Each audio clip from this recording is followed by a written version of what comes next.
Halo, selamat siang teman-teman semua. Apa kabar? Semoga teman-teman selalu sehat. Ingat teman-teman, COVID belum selesai, jadi jangan lupa untuk selalu menjaga protokol kesehatan. Dan bagi teman-teman yang belum mendapatkan vaksin booster, teman-teman bisa segera mendapatkan vaksin booster. Teman-teman, selamat datang di closing ceremony pameran Virtual Hands Connect. Pameran Virtual Hands Connect adalah sebuah pameran karya seni, proyek kreatif, dan berbagai inisiatif terkait penanganan masalah lingkungan dan juga edukasi bencana.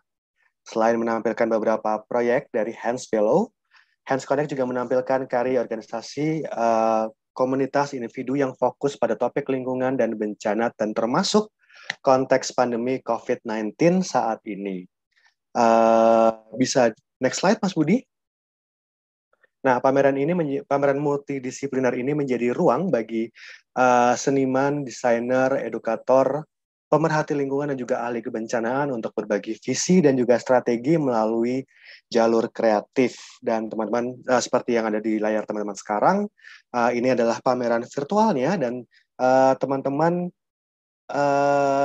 pameran ini berlangsung dari tanggal 2 Februari hingga 15 Maret 2022 nanti. Jadi memang hari closingnya, tetapi pameran ini masih bisa teman-teman nikmati sampai hari Rabu minggu depan di tanggal 15 Maret.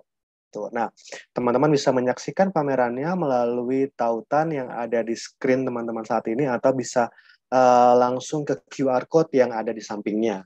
Gitu. Kemudian Hands Connect ini apa sih? Jadi Hands Connect ini, pameran ini merupakan bagian dari Eco Create Festival di tahun 2022 yang diselenggarakan oleh The Japan Foundation Jakarta yang bekerjasama dengan alumni Hands Project dari Indonesia.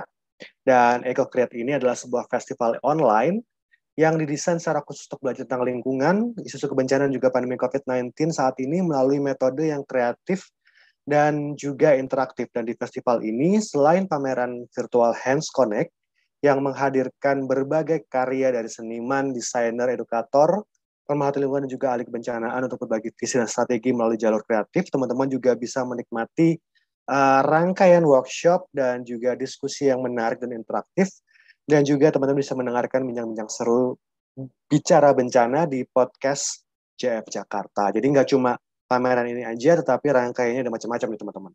Dan sebelum kita memulai talk session kita di sore hari ini, saya akan menginformasikan beberapa aturan main terlebih dahulu.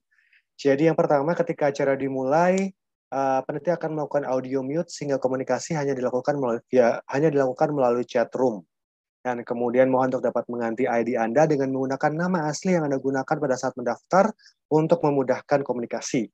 Dan kemudian apabila ada pertanyaan, teman-teman bisa langsung menulis pertanyaannya di kolom chat atau bisa menggunakan fitur raise hand dan tunggu hingga kami persilahkan untuk bertanya. Dan kemudian untuk tampilan Zoom yang lebih optimal, mohon agar dapat memilih menu speaker view.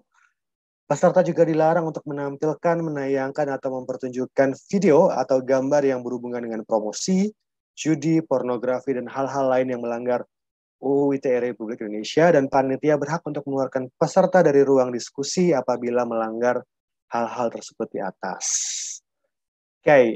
Dan teman-teman, untuk acara hari ini, di closing ceremony pameran Virtual Hands Connect ini kami menghadirkan talk session dengan tema Creative Design Thinking for Tackling Social and Environmental Issues. Jadi melalui tema ini kita akan membahas apa itu creative design thinking dan bagaimana pola pikir kreatif ini dapat membantu untuk mengatasi isu-isu sosial dan juga lingkungan. Dan untuk membahas tema ini kami sudah mengundang dua orang expert, yaitu yang pertama ada Gerson Abisamis dari Habi Education Lab Philippines dan Pak Ika Putra dari Departemen Arsitektur UGM. Dan sesi pertama nanti kita akan dengarkan sharing session dari Gerson dulu, dan sesi ini akan menggunakan bahasa Inggris, tetapi teman-teman jangan khawatir nanti karena saya akan membantu untuk menerjemahkannya ke dalam bahasa Indonesia. Dan nanti ketika Q&A, apabila teman-teman ada pertanyaan untuk Gerson, teman-teman bisa menanyakannya dalam bahasa Inggris langsung, tetapi kalau misalnya teman-teman ada kesulitan, nanti kami akan membantu untuk menerjemahkannya ke dalam bahasa Inggris. Demikian. Halo Gerson. Halo. Ya, Hello everyone. okay. Gerson, are you ready for your sharing session time? Yeah, I am. I Okay, am. I am. okay. So time is yours. All right. Hello everyone. Good afternoon. I think Adi will be here to translate um, what I will share with you this afternoon. So, yeah, also excited to hear and to read some of your responses also in the chat. So, while I prepare my slide, I would just like to again remind you, if you have any questions or if you have any ideas that you wish to share, please just contribute to the chat so that it could be a two-way conversation between us. Yeah. Oke, halo teman-teman. Seperti yang tadi sudah dijelaskan, dan saya akan membantu untuk menerjemahkan sesi ini. Dan Sam Gerson juga merasa sangat senang bisa senang dan juga sangat excited karena bisa hadir di tengah-tengah teman-teman semua untuk sharing knowledge dan pengalaman dari Gerson sendiri. Dan sambil Gerson mempersiapkan presentasinya, teman-teman, Gerson tadi menyampaikan bahwa teman-teman bisa menyampaikan ketika presentasi nanti berjalan, kalau misalnya ada pertanyaan atau misalnya ada opini terkait apa yang Jason sampaikan, teman-teman bisa langsung ketik aja di chat room. Jadi supaya sharing sessionnya ini berjalan dua arah, tidak satu arah. Great, thank you. So let me just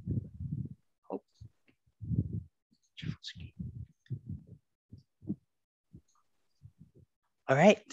So what I will be sharing with you now is mostly the work that we do in Habi Education Lab and how we approach design thinking and how we apply it to solving or thinking about social and environmental problems. Particularly, I will share one project that we did together with Japan Foundation Manila on how we created a game to address disaster readiness for high school students. Yeah. Oke, jadi apa yang akan saya share di hari ini adalah apa yang kami lakukan di Happy Education Lab. Dan di Happy Education Lab ini kami melakukan berbagai macam program-program dengan menggunakan dasar creative design thinking. Dan program-program ini kami gunakan salah satu, dan yang akan saya sharing ke teman-teman pada hari ini adalah contoh program kami yang kami kerjakan bersama dengan Japan Foundation Manila untuk mendesain games untuk siswa SMA, high school students, right? Yes, high school. Oke, untuk siswa SMA di Manila, di Filipina, seperti itu. Yeah. So the way we do design thinking in Habi is we apply it to education. So we're a group of teachers, we're a group of educators, researchers. And what I would like to ask, I think from the group here, there are a small group now, 16 participants. But I would like to ask, because I am also curious, because we've been, I guess, doing a lot of online classes the past few years. We've been doing online webinars. I wonder if we were think about building the worst learning experience ever, so the worst webinar or the worst online class, what ingredients would you put? So I wonder if you can type in the chat, and then yeah, Adi, you can also translate some responses from our colleagues also. Yep. Oke, jadi apa yang dikerjakan oleh Habi Lab ini pada dasarnya menggunakan creative design thinking ini diaplikasikan di sektor pendidikan. Jadi lebih mentargetkan tidak hanya ke siswa saja, tetapi juga ke pendidiknya juga, seperti itu. Dan di era pandemi seperti ini, di mana ada begitu banyak webinar, kemudian workshop online, dan dari pengalaman-pengalaman teman-teman yang webinar yang teman-teman ikuti, pernah nggak sih ada webinar pengalaman terburuk ketika mengikuti sebuah webinar? Dan ketika pengalaman itu ada, kira-kira apa sih yang terjadi pada saat itu. Gitu. Nah ini silahkan teman-teman share jawabannya di kolom chat. Thank you. I see some responses in the chat already. Yep. One-way communication, yeah. An option to give feedback. The boring one. Jadi ini sudah ada yang share ya teman-teman ya. Ini yang pertama webinar yang cuma komunikasinya berjalan satu arah. Jadi tidak ada kesempatan untuk memberikan feedback. Dan yang kedua ada dari Eva yang membosankan. Seperti itu. Maybe we can let's hope that this one is not a boring one, right? Maybe not. Hopefully not. No, I don't think so. Yeah, okay. Maybe a few more. Ada lagi teman-teman mungkin? Silahkan.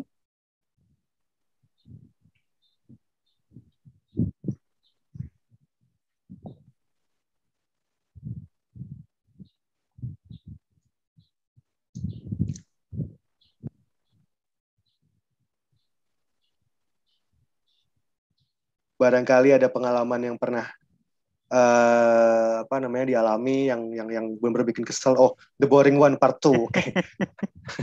Yeah, I think boring is one of the challenges here. So I think because, like I said, we've had a lot of good but also not so good learning experiences in the pandemic, and why we focus for us in Habi, why we focus on designing learning experiences, because we are surrounded by a lot of not so good ones, or what we call badly designed learning experiences. And the way we apply design thinking is to ensure that we design classes, workshops, webinars, toolkits, anything that has a learning component to it. We can approach it with design thinking. We can approach it with creativity. And it means that we can always, do better. So I will move now to flipping that. Let me translate that one first. Yes, go. Yeah. Sorry, can you go back to the previous one? Oke. Jadi apa yang Jason sampaikan adalah Jason yakin bahwa kita memang sudah memiliki berbagai macam pengalaman dalam webinar, yang bagus, yang lumayan, sampai yang jelek. Nah, sebenarnya kenapa sih sampai ada webinar yang jelek? Dan mungkin sebenarnya tidak hanya webinar saja, tetapi juga workshop yang sebelum pandemi juga ada teman-teman mengikuti program-program seminar atau workshop atau yang lain-lain yang tidak memiliki pengalaman yang baik seperti itu. Jadi dan ini biasanya terjadi karena tidak didesain dengan baik untuk orang supaya dapat berproses dan belajar seperti itu. Next slide, Jason, sorry. Dan oleh karena itu, apa yang dilakukan oleh Habi Lab ini adalah bagaimana menggunakan desain ini untuk mendesain program itu menjadi lebih baik lagi, supaya menjadi learning experience yang bisa diberikan itu juga lebih baik lagi untuk para pesertanya. Yeah.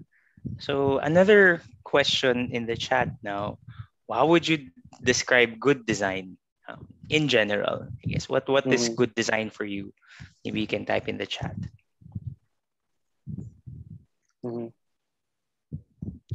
Mungkin teman-teman bisa share juga menurut teman-teman good design itu, good design as in a project, right, Gerson? Yeah, as in project, yeah. Jadi project yang memiliki desain yang bagus itu yang seperti apa sih kalau menurut teman-teman? Silakan share jawabannya di chat box. See, open collaboration, engaging. Seems like it could be, the opposite of the responses earlier. Yep. Definitely not the boring ones. Yeah. And so I think you can add on if you have other words that you want to write in the chat. Oh, Adi, can you translate? Okay, sedap dirasa dan tepat guna. Okay, this is funny. Sedap dirasa is like tastes good. Okay. And it's on point. So the right on target. Okay. Wow. All right. Got it. And also Rara shared feasible, viable, desirable. Yeah.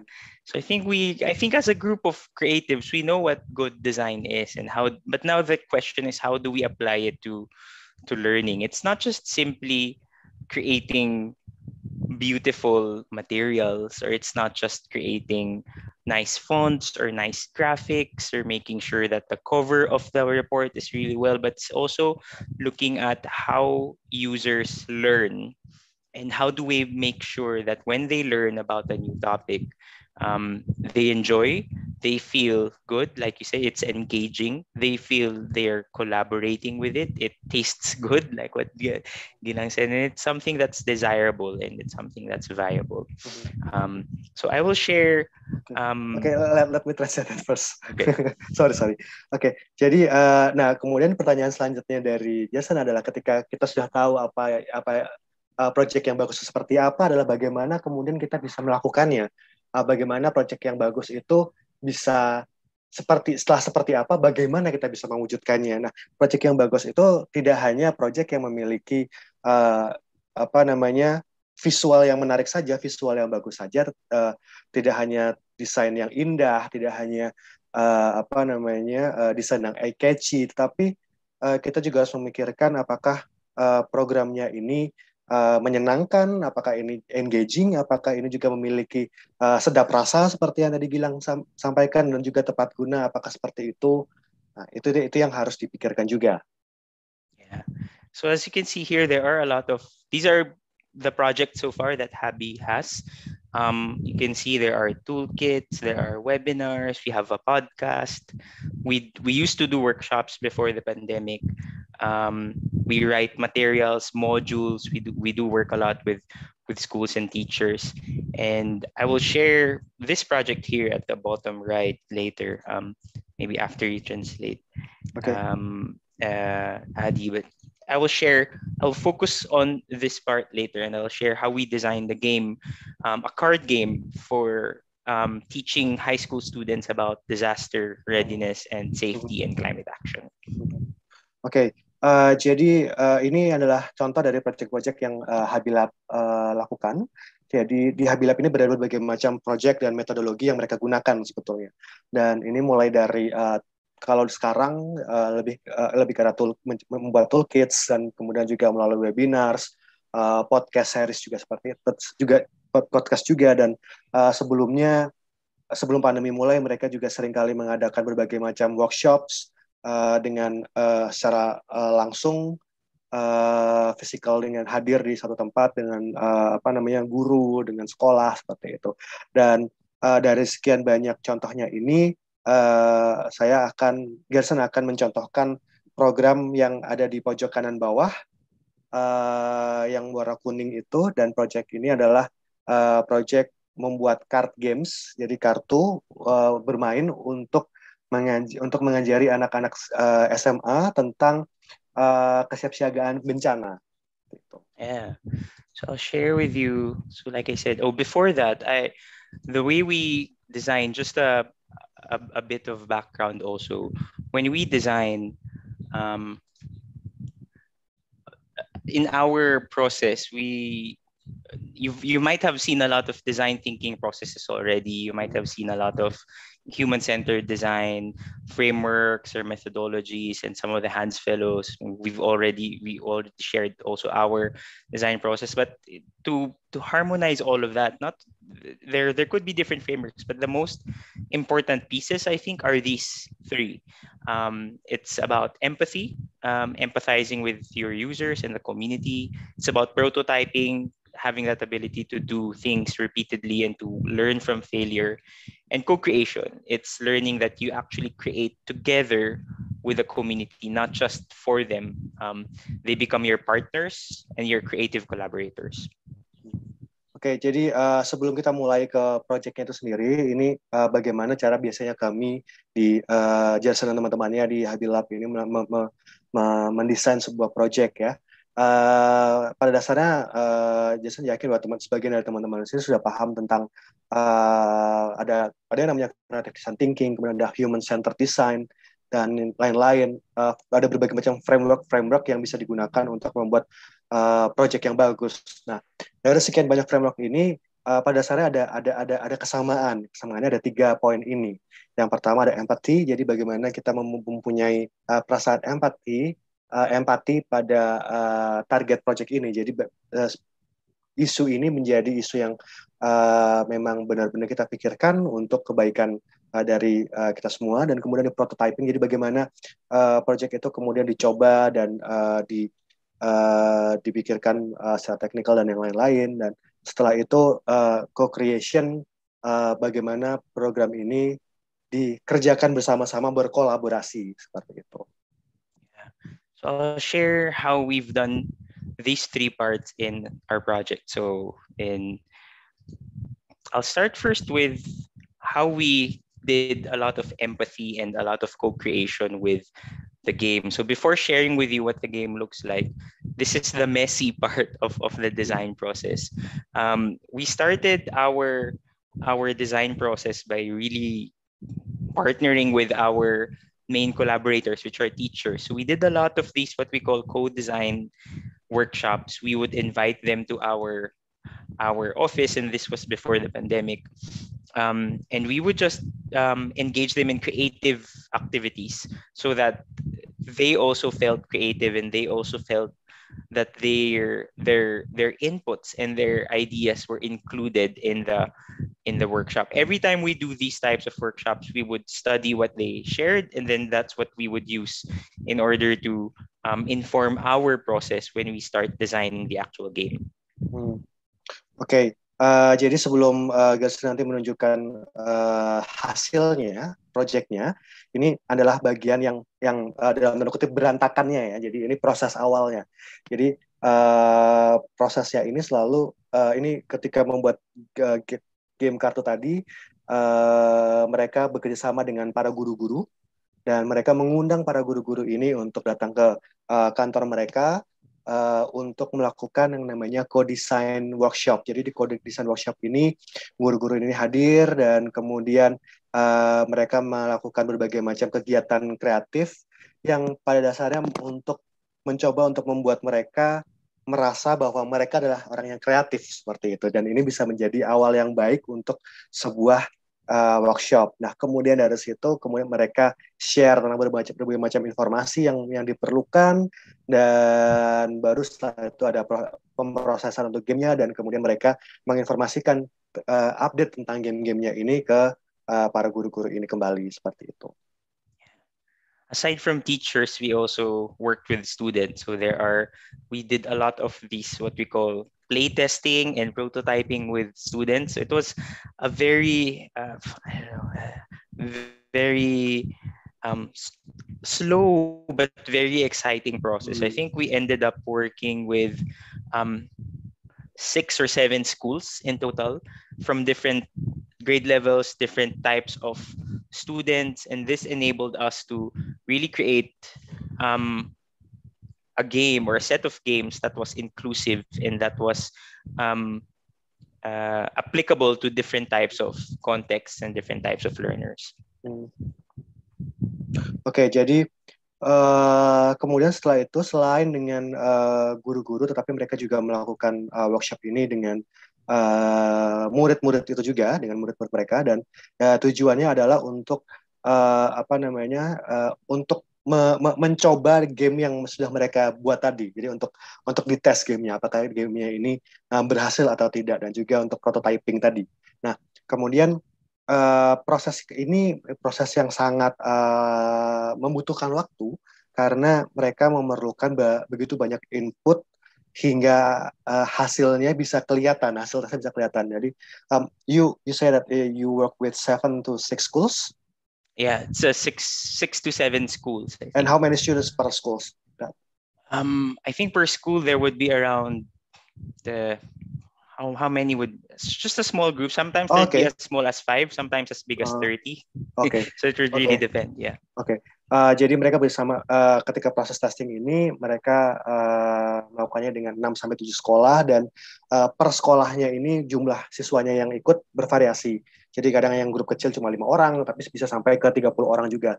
Dan baik sekolah maupun siswa yang dipilih untuk apa namanya, untuk menguji coba gamenya ini sangat memiliki background yang sangat berbeda. Jadi baik itu dari background pendidikan, apa namanya, age groupnya, dan juga dari apa tipe sekolahnya. Jadi supaya programnya ini inklusif dan bisa diaplikasikan ke berbagai macam target seperti itu. Yeah. And because we were able to work with different schools, when we went and, it was a lot of repetitive or iterative processes from these rough prototypes to something as detailed and something that looks like these final products now. So I'll share with you what the final products actually look like. Oke, jadi dari sisi kemudian dari ketika awalnya itu memang yang dites itu biasanya rough, desainnya juga sangat rough. Jadi hanya mungkin teman-teman bisa lihat yang di sebelah kiri ya, ini ya, desainnya sangat simpel kan, desain kartunya sangat simpel. Nah kemudian setelah melalui proses testing tadi, desainnya itu sedikit demi sedikit menjadi semakin detail seperti yang ada di kanan. Yeah. And so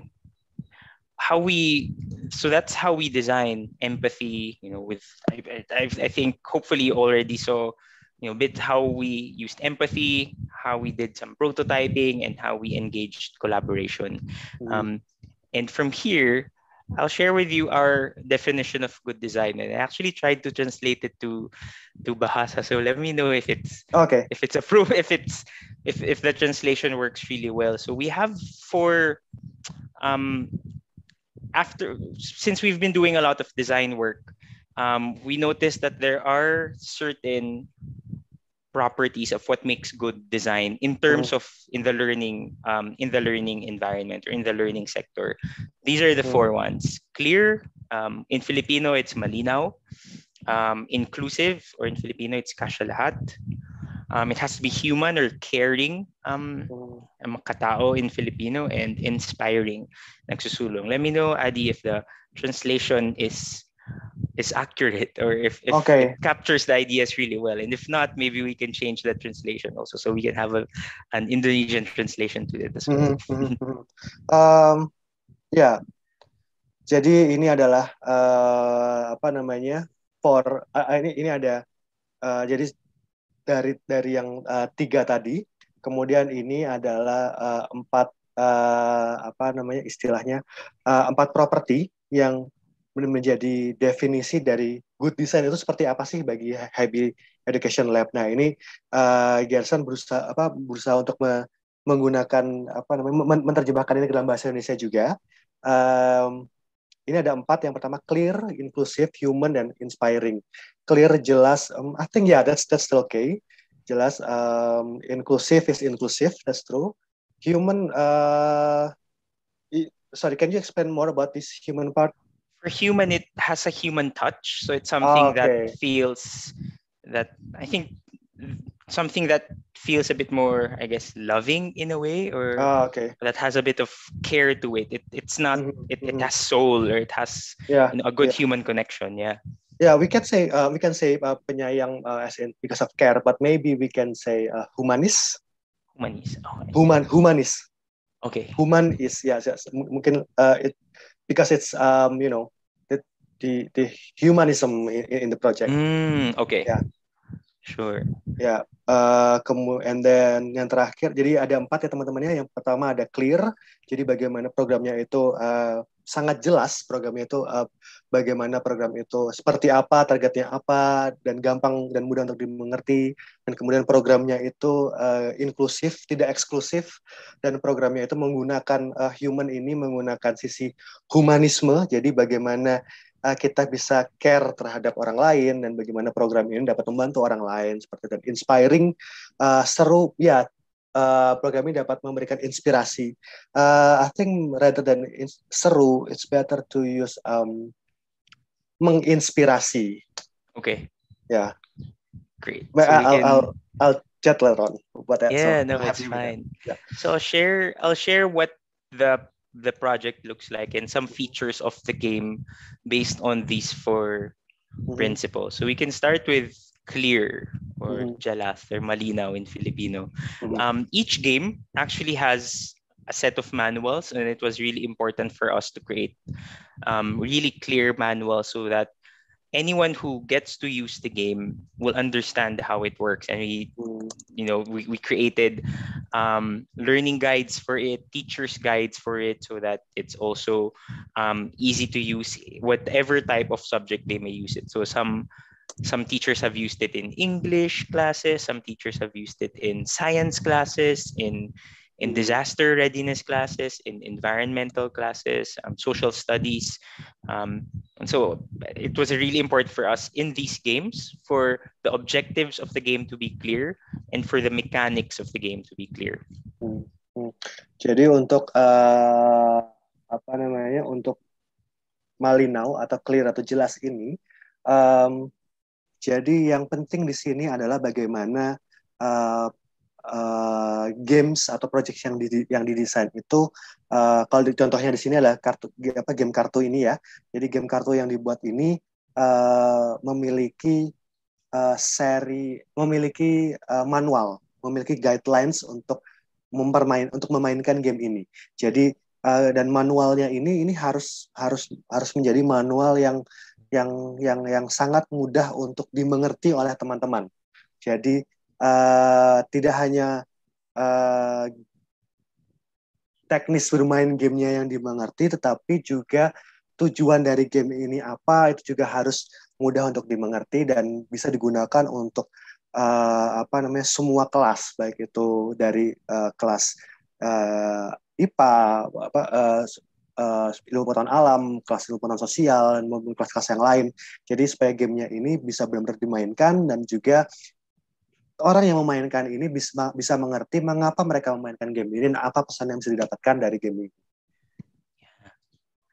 For the second piece in being inclusive, we developed the game to be open source. Many teachers always expressed the need for free resources. They don't want anything that they have to pay for or the school has to pay for. So we were also lucky that Japan Foundation Manila also agreed to offer this for free as a free resource to everyone. So you can actually download the games now.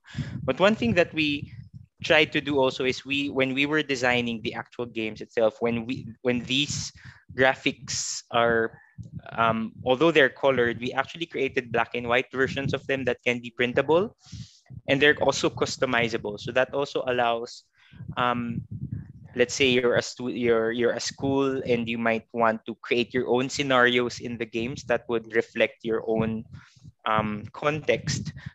You can do that by having these blank cards that you can always use. So that allowed us to really make the game as inclusive as we can, to capture all types of schools, all types of learners, all types of environments. Interesting.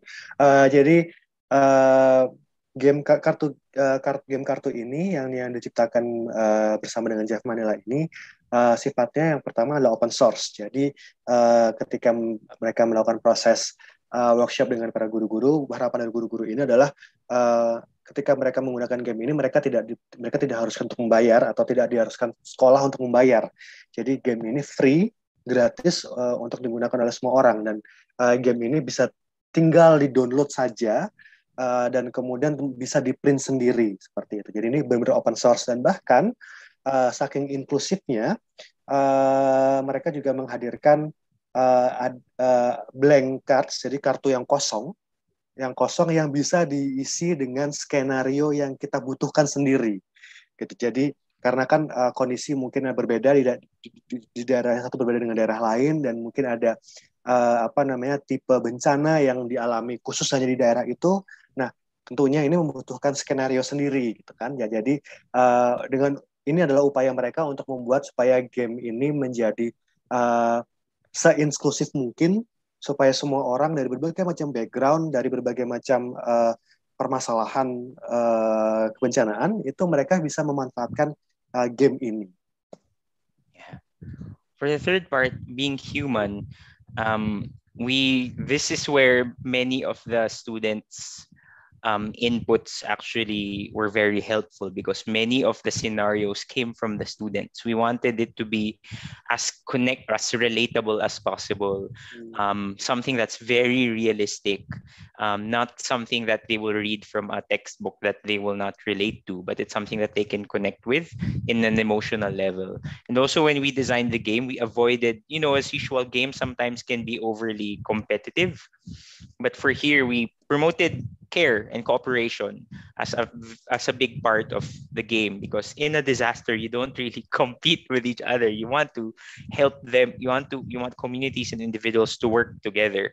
And so that was a big part or a big principle that we used in our games. Oke.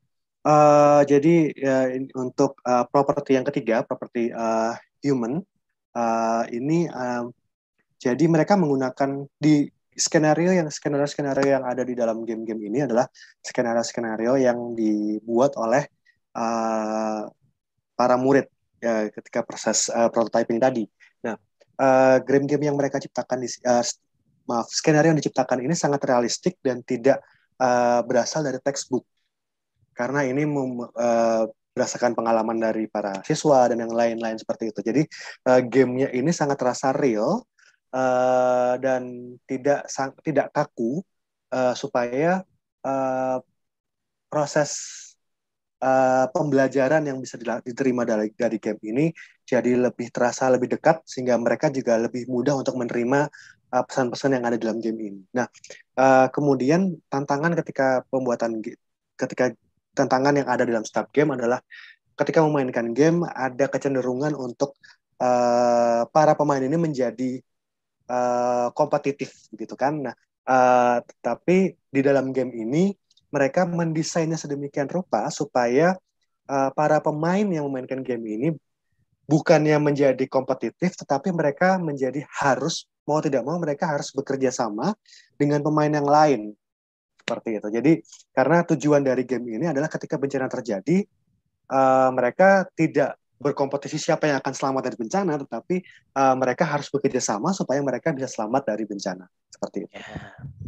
And lastly, with inspiring, we wanted it to be fun, and I guess sometimes when people design anything for learning, it can feel very boring. Like you said, sometimes when it's about educational, we always think, it's gonna be boring. It's gonna be a lot of content.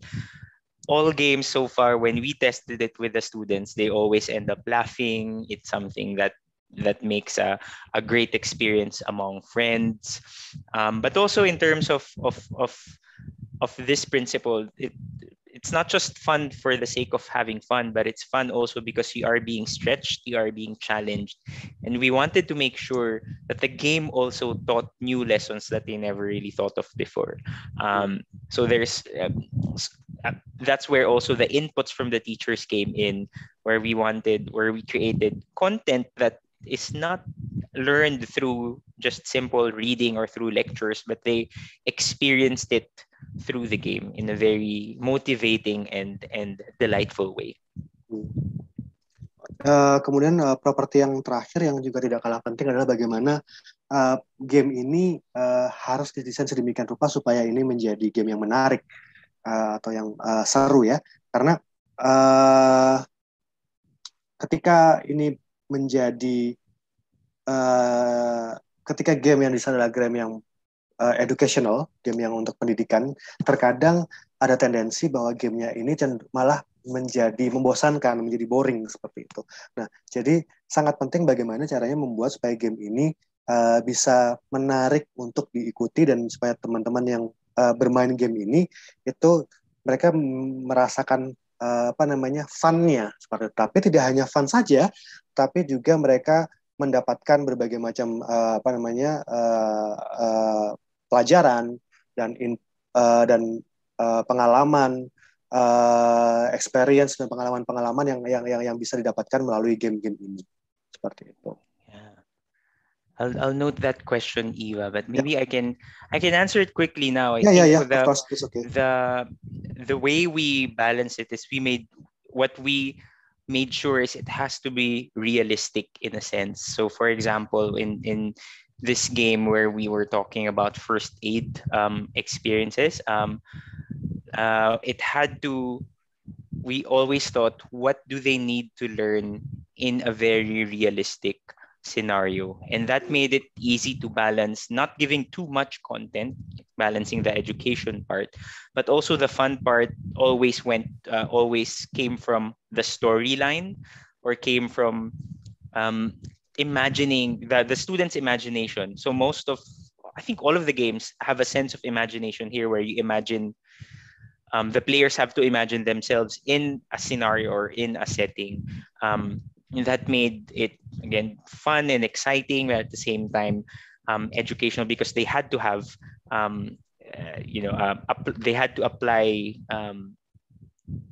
real content or real practices in a challenge, such as, they have to escape, or they have to perform first aid, or they have to choose the best fire extinguisher for a specific fire in their house. Those types of ideas were incorporated in the game. Ya, jadi teman-teman, ini ada pertanyaan singkat dari Eva, bagaimana cara menyeimbangkan fun partnya, bagian yang seru, dengan bagian pendidikannya, terutama untuk topik-topik yang susah ya, topik yang tidak mudah. Nah, jadi jawaban dari Jerson adalah gamesnya itu harus realistis, serealistis mungkin. Jadi dan kemudian dengan situasi yang ada, maksudnya merefleksikan situasi yang ada di dunia nyata, tetapi kemudian untuk membuatnya menjadi seimbang dengan bagian fun-nya, mereka menggunakan storyline atau jadi cerita dalam gamenya itu, atau kemudian itu biasanya menggunakan imajinasi dari para murid-muridnya yang di dalam proses prototyping.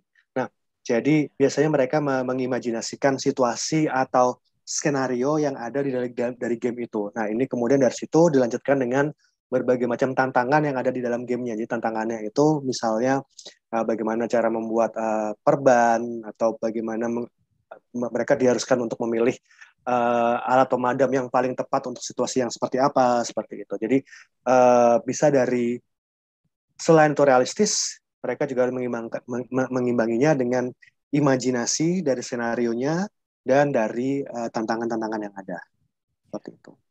So as you can see in terms of the product also, and how we were able to do it, we wouldn't have been able to design these games without these key ingredients also in terms of design. It was really important for us to have those clear and close coordination, close collaboration, not just interviewing them, but really engaging the students and the teachers in the creative process also, managing different prototyping sessions with them, so that we made mistakes, and you can see how the progress from these rough prototypes, very pen and paper, very rough prototypes, into something that was actually I guess more high fidelity and more polished in a way, which is being used in schools now in the Philippines, which sometimes we would still get responses or emails from new schools saying that they're using the games now, or they're just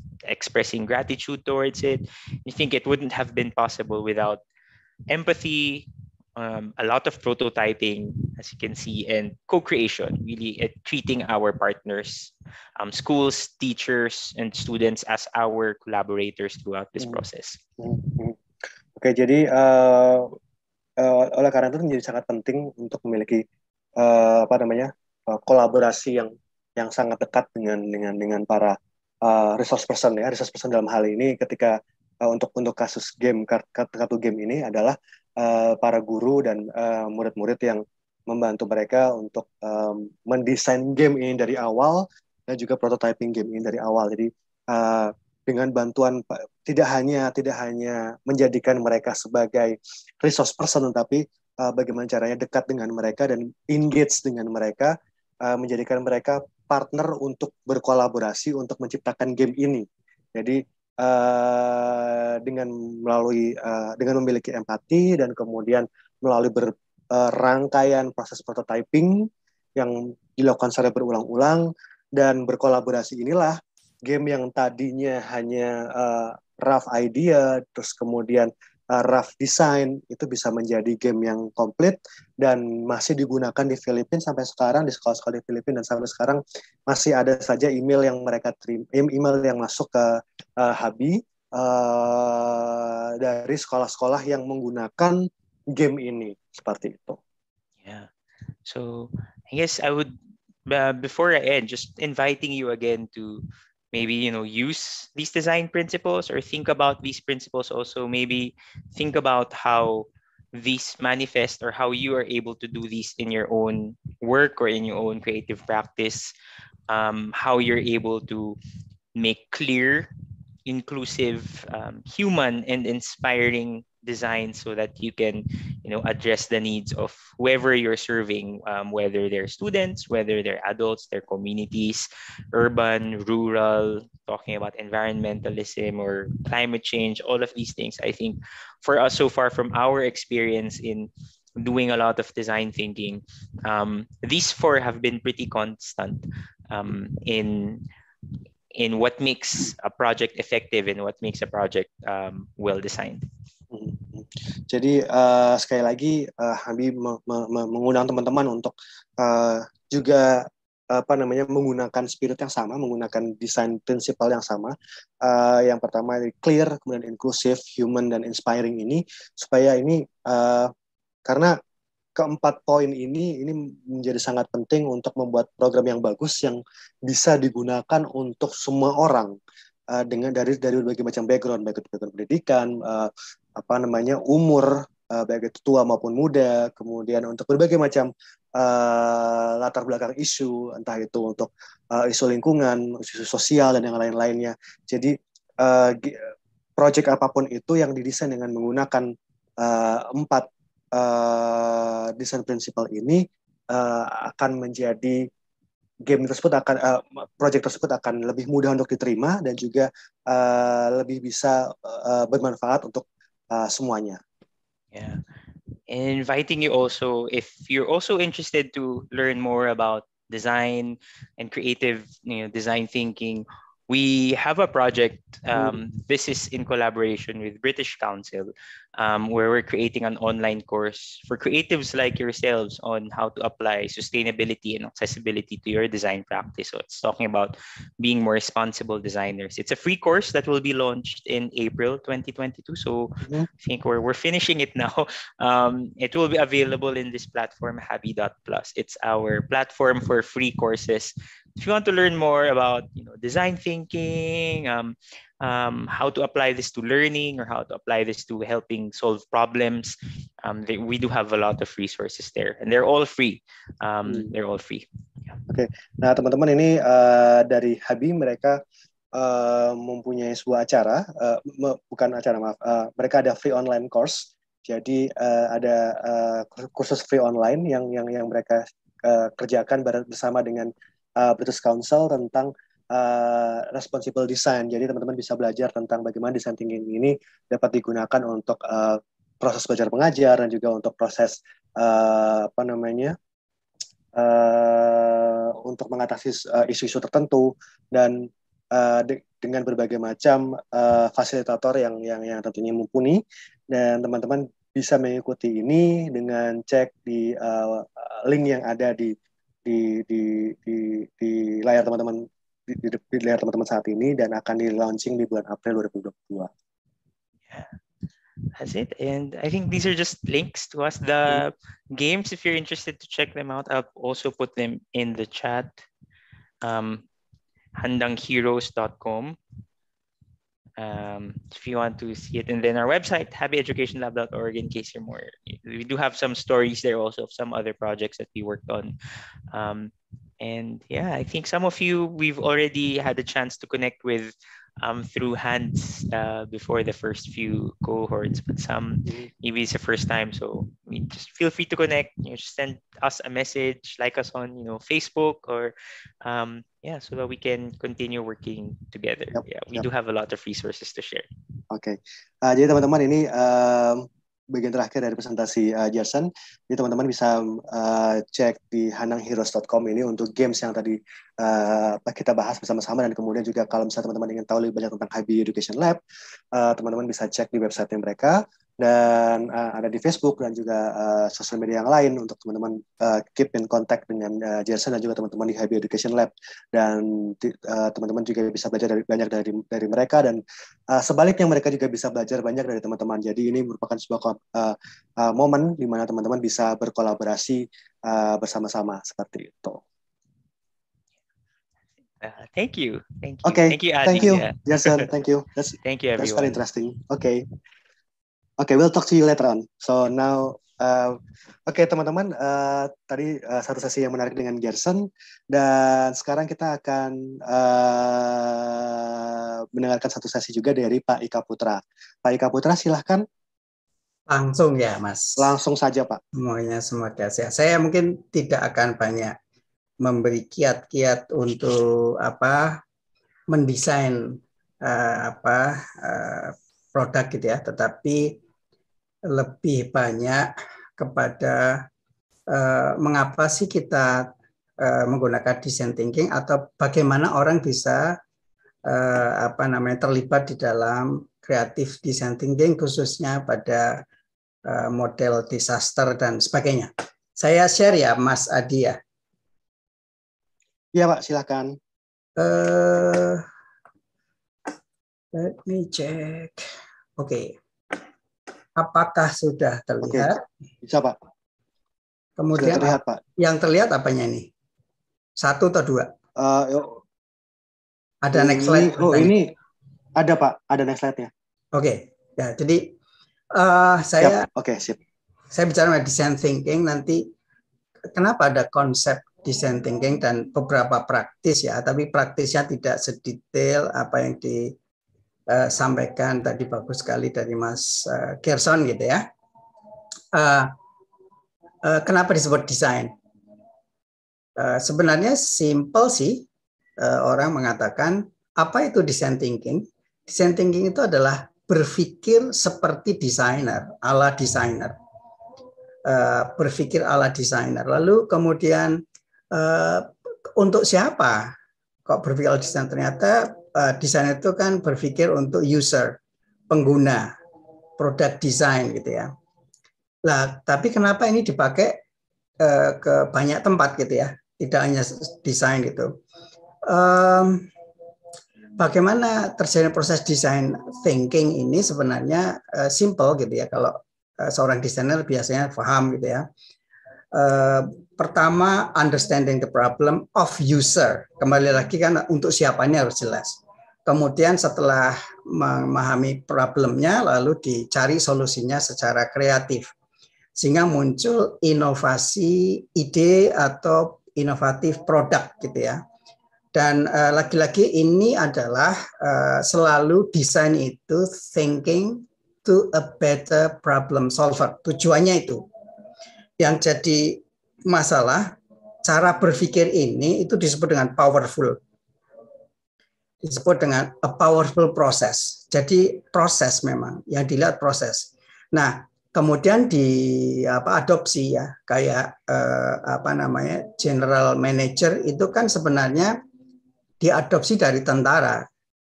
Jenderal tapi manajer perusahaan gitu. Apa itu artinya jenderal? Jenderal itu adalah memimpin perang gitu ya, yang perubahan situasinya hitungannya detik per detik. Kalau dia tidak bisa menyelesaikan perubahan dan strateginya, maka dia tidak akan bisa menang. Maka jenderal itu diambil sebagai cara berpikir strategis di situasi yang sangat luar biasa dinamis. Lalu diadopsi menjadi perusahaan, maka disebut dengan general manager atau manajer yang jenderal. Sama dengan ini, design thinking, berpikir ala desainer itu ternyata sangat menarik karena ada proses yang powerful, memahami problem untuk user, lalu ada solusi kreatif dan inovatif. Ada tambahan satu lagi di dalam konsep ini, yaitu disebut dengan kemudian menjadi inspirasi, trigger inspiration. Kalau tidak men-trigger inspiration ya itu sebenarnya bukan design thinking gitu ya. mungkin karena sudah banyak orang mendesain tidak menjadi inspirasi, karena inspirasi sudah ada di sebelum-sebelumnya. Kalau dia menjadi inspirasi, ini menjadi design thinking yang powerful gitu ya dalam konteks ini. Ini ide besarnya. Pertanyaan besarnya adalah bagaimana proses terjadinya, quote unquote, karena ininya kan pengertiannya adalah kreatif, ada kreatifnya. Padahal sebenarnya kreatif itu sudah termuat dalam design thinking. Gitu. Saya kasih tanda kurung. Design thinking yang men-tackle social and environmental issue. Berarti ada hal-hal yang harus spesifik, yaitu yang dipahami adalah social and environmental problem atau issue. Tapi usernya siapa? Nah ini yang jadi masalah. Usernya bukan user, tapi masyarakat, komunitas yang mengalami masalah itu sendiri gitu. Nah, kalau itu dilakukan, lalu sebenarnya pertanyaan yang cukup spesifik adalah bagaimana kita bisa memahami masalah sosial, masalah lingkungan. Komunitas yang mana yang harus kita ini. Nah, biasanya orang malas itu memahami masalah sosial. Maka dalam konsep design thinking tackling social environmental issue itu harus ada, tadi disebutkan sebagai empati. Cuman empati konsep kepada desain itu empatinya agak lain. Tadi ada kata empati juga. Tapi empati dalam design thinking seorang desainer itu belum tentu empati yang real empati gitu ya. Ini yang perlu ini. Kecuali kalau kita nggak masalah-masalah user itu dianggap sebagai sesuatu yang sangat ekstrim, luar biasa harus diperhatikan. Gitu. Yang kedua adalah yang namanya Forsman itu mengatakan bahwa kalau men-trigger inspirasi berarti ada understanding the logical process of argument mengapa satu ide itu keluar dengan inovatif dan menginspirasi kita.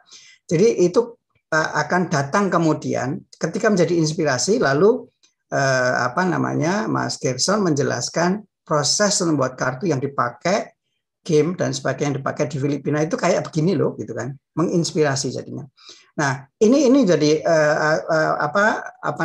penting ya, ada empati dan menginspirasi. Nah inspirasinya nanti biasanya kalau ini masalah sosial maka harusnya bisa jadikan community base pengembangan atau development gitu ya.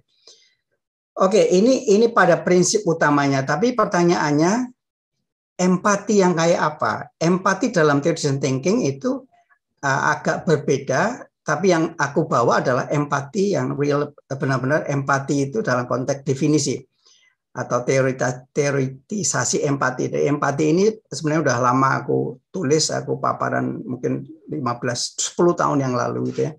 Situasi kadang tidak menyenangkan, unpleasant situation. Orang punya masalah itu tidak menyenangkan, tapi situasi yang tidak menyenangkan bagi user satu belum tentu user dua sebagai desainer.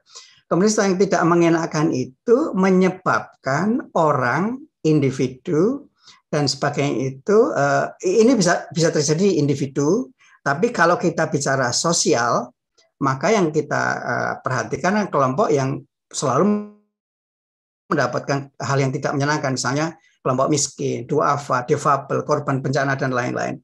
Sehingga kalau kita memahami understanding the problem of kelompok ini atau situasinya, maka kita bisa dapat mengeluarkan empati. Tapi kalau kita nggak mengerti atau nggak mau tahu, tidak pernah, mungkin ini menjadi proses besar gitu. Lalu kalau sudah memahami, oh ternyata orang miskin tuh nggak enak ya, maka ada respon sikap untuk menolong agar dia bisa paling tidak mengatasi masalah yang tidak menyenangkan tadi, unpleasant situation tadi. Itu macam-macam, ada sikap ekspresi spiritual, ya Allah aku doain deh supaya dia segera bisa menyelesaikan masalah-masalahnya dan sebagainya. Sikap yang mungkin ditunjukkan tanpa tidak dengan berdoa tapi konkret, atau ekspresi lisan dan sebagainya. Ini semua tindakan konkret itu dibutuhkan untuk menolong. Maka ini contohnya bagaimana sekarang ini kalau ada anak kecil nangis itu kan nggak enak ya. Lalu seperti apa ya? Mungkin dikasih mainan jadi senang, dan kemudian kalau pacarmu sedih, pasti kamu punya cara untuk ini. Kalau ada yang meninggal dikasih bunga. Kalau ada yang kebakaran nggak punya sama sekali barang, dikasih pakaian layak, pakai paskapan. Ini adalah tindakan konkret yang kemudian yang kita empatiin itu menjadi nyaman. Itu ide besarnya.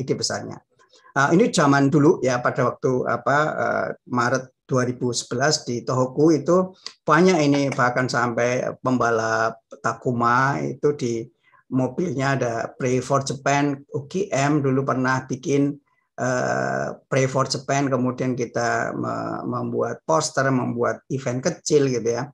Ada yang kasih bunga dan sebagainya. Banyak lah. Waktu Indonesia juga banyak bikin kaos, kemudian modal untuk ini diberikan ke yang tsunami segala macam.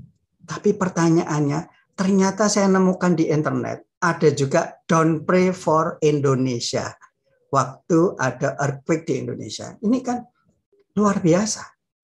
Ada juga yang seperti itu, padahal nggak nyaman loh kena gempa ini.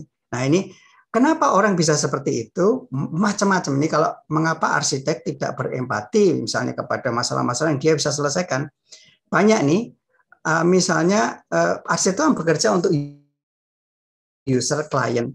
Biasanya dia milih gitu, yang dia bisa menyelesaikan. Kerjanya tahu dia bisa nyempetin 2 bulan, 3 bulan.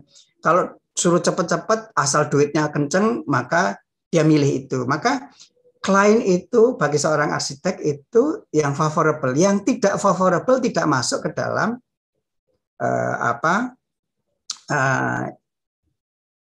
jadwal dia. Maka ini menjadi terpinggirkan. Maka seorang arsitek tidak berempati karena dia tidak mendapatkan keuntungan. Padahal dia tahu bahwa orang kampung yang kena banjir, orang ini kena gempa itu kan mendesain bangunan sebenarnya gampang banget gitu. Kalau itu shelter, tapi mereka nggak tertarik karena tadi ada sekian banyak alasan, karena dia tidak berempati intinya.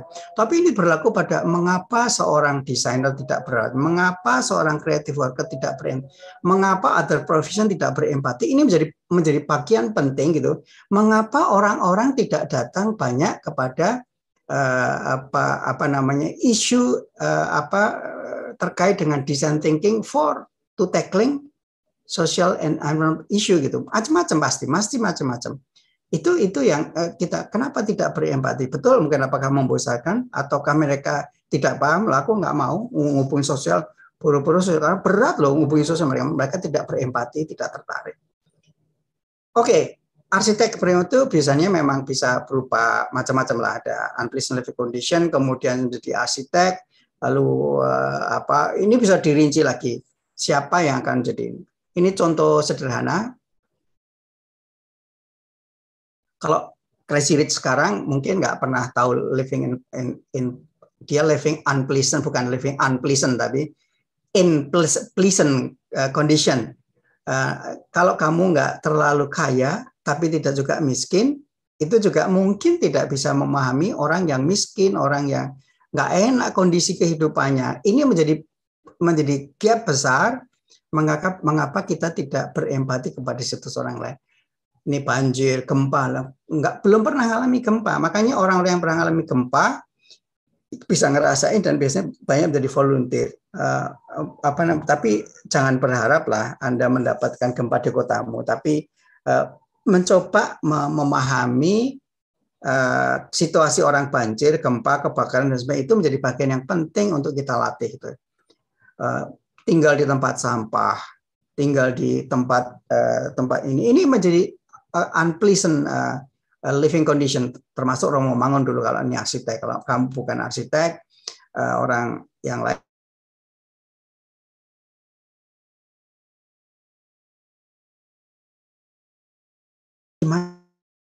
supaya dia bisa gitu kan, dan sebagainya. Ide inovatifnya kayak apa? orang gempa yang biasanya belum pernah, ini ketika menjadi korban luka, ada yang kakinya sakit dan tempat kamar mandinya ini, dan ini masalah yang kita pernah tanyakan. Yang jadi masalah bukan makan, bukan ini, tapi ketika ke kamar kecil ke belakang itu menjadi salah satu bagian. Kenapa? Karena WC-nya kayak gini semua waktu gempa, dan kalaupun dia WC-nya bagus, kemudian kakinya sakit, nggak bisa nekuk, nggak bisa jongkok, ya nggak bisa ke belakang gitu. Maka banyak teman-teman dari rumah sakit itu memberi bantuan lain. Nah, ini kemudian yang kita pikirkan, dengan existing kamar mandi WC yang sederhana, tapi dia tidak perlu menekuk kayak apa. Ini kita buat contoh yang ada dan sebagainya. Ini juga contoh misalnya 3R, reuse, recycle, reduce, itu juga mengenai lingkungan, sampah dan sebagainya. Nah, itu ide besar mengapa kita harus memahami orang tidak tertarik atau tidak berempati karena itu tadi.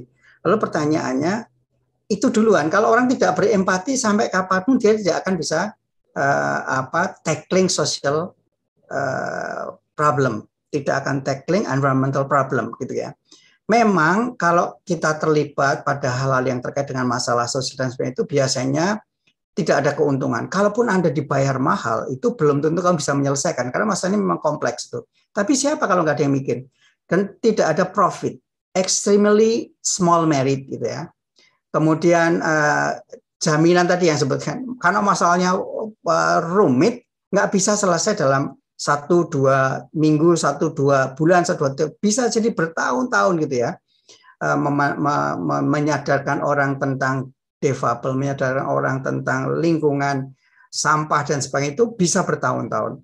Apalagi kalau menyelesaikan masalah Jakarta gini, ini masih terus sampai sekarang. Tapi kalau nggak dilakukan pelan-pelan, satu persatu nggak bisa selesai. Ada MRT sudah berkurang, besok lagi tambah panjang lagi sudah berkurang gitu ya. Belum lagi ini karena MRT-nya berlaku semua pakai motor. Kalau pakai motor, teman-teman yang menggunakan pejalan kaki itu merasa terancam gitu. Kalau dimarahin marah gitu. Ada kelompok namanya orang yang betul-betul melawan orang-orang yang memperkosa atau menjajah ruang pedestrian. Ada ini satu cara kreatif ya dalam konteks protes yang kemudian mungkin pakai video dan sebagainya, itu menjadi inspirasi bagaimana melawan orang-orang yang salah gitu.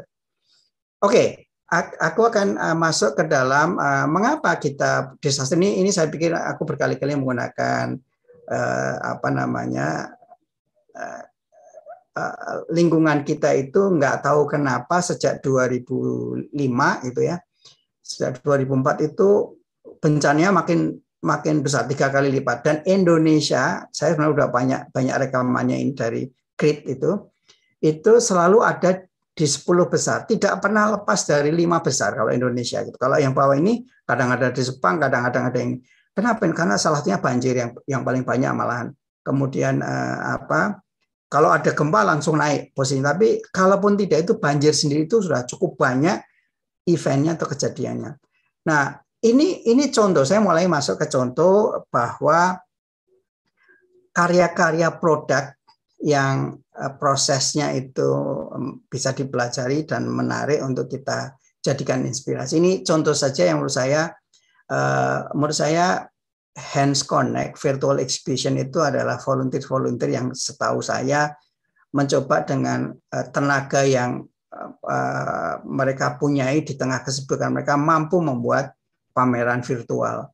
Dan Eco Create Festival, kenapa Eco? Karena orang tidak perlu ruang, Anda tidak perlu ke sana karena COVID, maka dengan cara-cara yang seperti ini salah satu saja ini.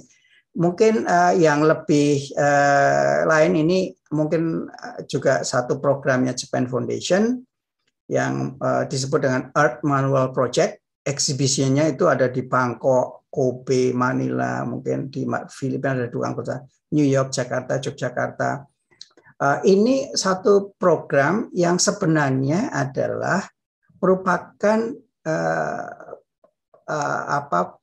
pameran, ada yang tetap, kontennya, ada yang tambahan yang disebut lokal konten, yang harapannya menjadi model inovasi di dalam menyelesaikan masalah-masalah terutama lingkungan ataupun kebencanaan. Ide besarnya adalah IMP ini adalah bagaimana manual untuk hidup selaras di bumi kita tentunya, terutama dengan bencana. Inspirasinya kalau ini dipamerkan itu ada kreativitas untuk komunitas, kemudian juga ada kreatif desain itu sendiri atau design thinking, desain kreatif bagi keterlibatan komunitas, jadi ada lagi untuk komunitas karena sosial gitu ya. Kemudian konsep fits to various context, konsep yang cocok dikembangkan untuk beragam konteks, artinya menjadi inspirasi konteks-konteks yang lain gitu. Ini menjadi ide besar sehingga kalau desain thinking kebanyakan itu dihasilkan dari design thinking, desain proses. Jadi yang tentu ide besarnya belum tentu dimulai dari pemahaman masalah lingkungan dan sosial oleh arsitek, belum tentu, oleh desainer, belum tentu, bisa saja dari orang-orang lain yang kemudian ditangkap sebagai satu ide besar untuk diselesaikan masalahnya. Nah, ini saya pikir orang tahu, ini kalau di Japan Foundation yang sering melihat kegiatan HANS dan disaster related issue, ada Pak Nagata yang melihat bahwa dia mulai melihat kalau menjadi inspirasi itu harus bisa diterangkan secara logik, argumennya kenapa penting disaster. Terus siapa saja yang terlibat di dalam proses untuk men-tackling masalah-masalah sosial. Lalu beliau mendefinisikan ada tiga, ada water type, wind type person, dan soil type person. Tapi ini karena mereka akan berperan untuk menumbuhkan gagasan-gagasan kreatif yang menginspirasi itu untuk tumbuh di lingkungan kita untuk menyelesaikan masalah-masalah sosial. Seeds itu dianggap sebagai ide gagasan atau produk. Nah, proses untuk membuat seed-nya itu adalah proses kreatif. Tapi mengembangkan seed-nya juga adalah proses kreatif.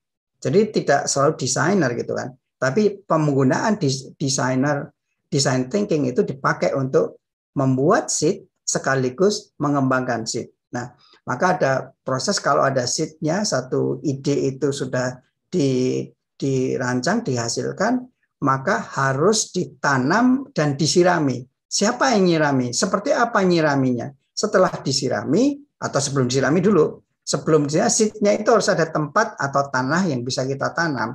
Kalau enggak, dia enggak akan menyelesaikan masalah dari orang yang akan kita bantu. Nah, tanah itu adalah tempat komunitas yang akan kita selesaikan, namanya soil type. Siapa orang yang bisa kita mintai tanahnya untuk kita tempati untuk produk kreatif yang disebut dengan biji tadi.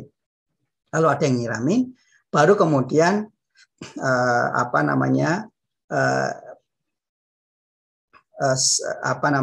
sebenarnya urutannya maaf ini harus kebaliknya, harusnya seed itu dibawa oleh angin. Siapa yang bawa seed itu, siapa yang ada yang mendesain, ada yang membawa anginnya, lalu dari angin itu dia harus mencari tanah yang siap untuk ditanami dan siap kemudian ada orang yang water type, yaitu menyirami. Ini proses. Kemudian membuat seed itu supaya bagus sehingga mudah ditanam di tanah apapun, kemudian juga disirami dan kemudian bermanfaat nanti kalau sudah tumbuh, maka itu disebut dengan dimulai dari design thinking, showing design process and product. Kembali lagi sama dengan teori yang di depan tadi, a powerful process and resulted of innovative product gitu ya, produk yang keren gitu ya. Nah, ini contoh saja, Save Yourself, ini karya Pak Nagata juga, bagaimana dulu itu perusahaan gas itu kalau mau memberikan cara ngajar gas itu caranya matiin gimana itu menggunakan majalah atau buletin yang tebal gitu. Bahkan dikirim ke sekian ribu orang, tapi kadang-kadang karena convenience setting orang capek, kayak tadi ada yang mengatakan bosan lihat kayak gini dan nggak pernah dibuka, walaupun bagus, biayanya warna-warninya bagus, layoutnya bagus, tapi orang udah tidak tertarik lagi. Lalu kemudian ini dibuang gitu, nggak ada yang nyantol apa yang ada di dalam. Kemudian muncullah konsep yang itu dikembangkan lebih simpel dan selalu ada dalam hati atau dalam bagian dari kehidupan itu. Lalu dibuatlah tanggalan, dibuatlah kartu mainan anak-anak, jadwal kuliah, jadwal mata pelajaran itu dibikin untuk keluarga awalnya perusahaan Tokyo Gas ini. Bahkan dikembangkan karena orang Jepang itu menggunakan sapu tangan, dikembangkan dari pakai sapu tangan gitu. Kalaupun dia tidak baca, paling tidak punya fungsi. Tapi kebangetan kalau mau membuka sapu tangan, kalau dia nggak lihat gambarnya. Nah, dan kemudian menjadi salah satu yang menarik ini bagaimana kampanye safety di dalam perusahaan gas di keluarga itu dan nantinya juga customer-nya itu menjadi menggunakan handkerchief atau menjadi sapu tangan ini proses kreatif yang menarik dan menjadi inspirasi. Nah, tentu di perusahaan lain kemudian ini juga dicoba dikembangkan di Indonesia gitu. Masalahnya pertanyaan besarnya adalah dengan cara yang lain. Kita itu dulu saya waktu kecil sampai mahasiswa itu saya masih membawa sapu tangan. Sekarang saya nggak pernah karena memang the nature of our life itu kebetulan tidak menggunakan sapu tangan. Lalu apa yang kita mungkin harus dipikirkan lagi seperti ini. Ini juga buku yang prosesnya mewawancari semua orang sehingga menjadi ide lokal yang cocok dengan apa yang terjadi pada saat gempa gitu. Ini sudah dikembangkan juga di Jogja pada waktu itu. Bahkan kalau di Jogja early warning system yang ada juga dimasukkan dalam buku itu sehingga menjadi orang-orang yang serius membaca buku ini pasti akan mendapatkan inspirasi. Ini juga proses di mana tempat pengungsian itu ternyata selalu ada dan mungkin makin hari makin bagus ya. Tapi ini seorang arsitek Sigurban menggunakan semacam knockdown yang menggunakan bahan murah tapi dijadikan industri gitu. Dan ini menjadi inspirasi di pameran EMP juga, Earth Manual Project. Ini para arsitek terkenal yang waktu itu di Jakarta ya kalau nggak salah. Kemudian ini dipakai di New York juga. Kemudian kita coba inspirasinya kalau di Jogja gimana gitu. Ini di Taiwan. Kemudian saya tantang dulu teman-teman dari ISI dan ternyata dalam waktu seminggu mereka bisa membuat tempat tidur yang bisa ditiduri dengan kardus. Ini juga luar biasa. Artinya inspirasi ini menjadi bagian penting ketika hal yang inovatif ini bisa dilokalkan gitu. Karena masalah sosial itu tidak bisa kemudian dengan copyright. Menurut saya malah tidak, kalau dengan copyright malah jadi orang tidak mau menggunakan gitu. Lah sudah di copyright ya saya gimana? Padahal kalau for people, for social problems solution mestinya jangan di copyrightin. Kalau copyrightin, kecuali kalau copyrightin cuma izin gitu ya. Tapi kalau harus bayar jadi komersial. Kalau komersial sangat kurang pas ya untuk satu gagasan, kecuali kalau memang ada produk material yang harus masukkan dalam budget tentu harus di.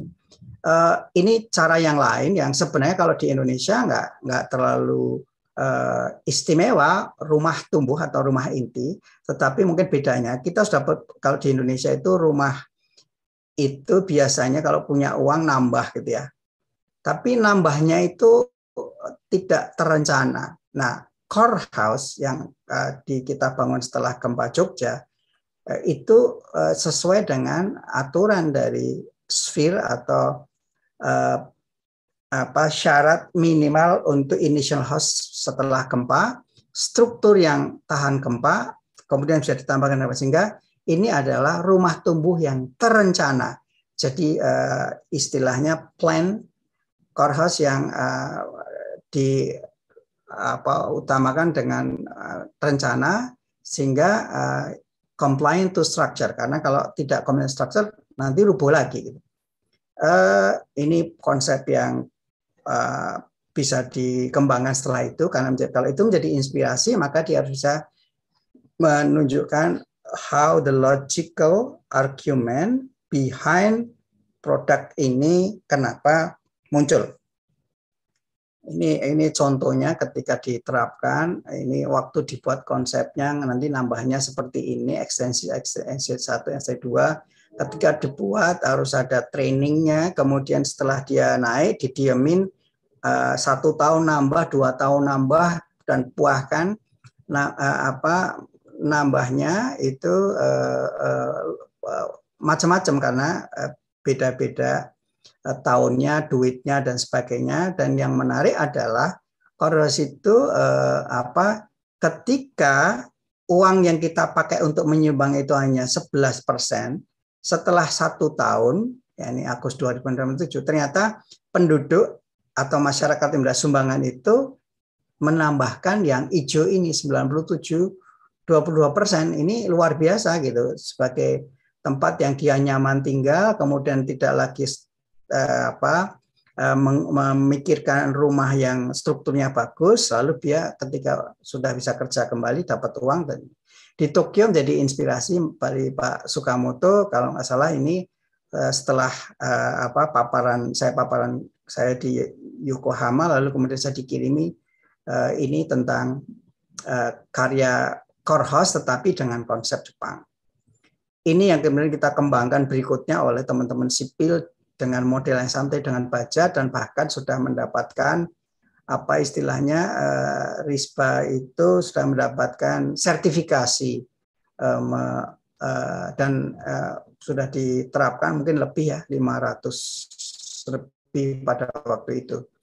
Nah, ada sekian banyak ide tentang core house gitu ya, yang kemudian dikembangkan oleh Ikatan Arsitek Indonesia, khususnya Yogyakarta gitu. Ini cara yang lain bahwa bagaimana orang membangun memori tentang satu tempat yang hilang. Ini kemudian mereka itu menjadi antusias, dan ini adalah design thinking for making a history of local community. Ini menjadi masalah gitu, karena nanti orang tidak akan tahu ininya. Jadi bukan history of negara, history of community. Tapi kalau history of community bisa direkonstruksi dengan baik, maka semua orang akan membangun history of city. History of city akan membangun history of country gitu ya. Nah, tapi ini cara yang sangat kreatif tanpa harus melibatkan ahli sejarah, tetapi dengan proven satu bentuk market yang luar biasa kreatifnya. Kemudian kita coba adopsi di Merapi, dan sama antusiasnya, ini rumah saya dan sebagainya. Inilah yang buat kita itu terharu, ternyuh gitu ya, bahwa rumah yang tidak pernah kembali itu dibangun, dan ini kemudian kita sumbangkan. Sekarang mereka sudah punya museum yang untuk museum kecil dari karya kerjasama antara Jepang, UGM kalau nggak salah, komunitas, dan nanti dipakai untuk share karena menjadi lagi-lagi inspirasi. Keracukan based DRR itu juga banyak. Ini mungkin model bagaimana satu model pendidikan pengurangan risiko bencana itu disiapkan gitu oleh lagi-lagi ini contohnya Nagata yang mampu membuat training itu menjadi menarik gitu ya. Dan ini mungkin juga tidak hanya di Jepang, dan awalnya dikembangkan setelah Jepang ke Indonesia, dan setelah itu ada sekian banyak negara yang mengadopsi ini. Ini luar biasa. Jadi menginspirasi lagi. Ini Kobe Experience dulu, kemudian ini adalah Yogyakarta Experience, kemudian ada lagi sekian banyak negara lah. Ini menjadi salah satu ide bahkan oleh para expert terkait dengan darurat di rumah sakit di Yogyakarta meminta para volunteer yang mengembangkan inisiatif konco cilik yang dikembangkan untuk anak-anak justru diminta untuk mentraining para perawat. Ini luar biasa gitu.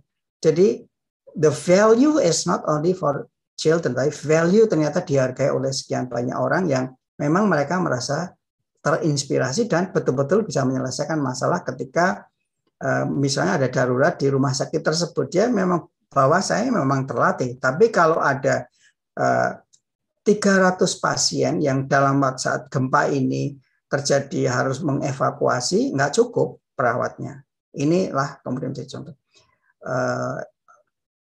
Ini hanya model saja, inspirasi tadi dari proses yang menjadikan produk, kemudian itu bisa di-share kemana, karena lagi-lagi design thinking untuk tackling for social and environmental issue itu kalau berhenti hanya pada satu komunitas, ini mungkin sayang ya, karena orang yang sudah volunteer di sana tidak cukup sudah mati-matian, tetapi ketika tidak bisa di-share itu menjadi hal yang disayangkan. Ini ada 20 negara di 2011, ini Hands, Hope, and Dream juga sudah mengembangkan. Saya pikir ini di virtual exhibition mestinya ada ya.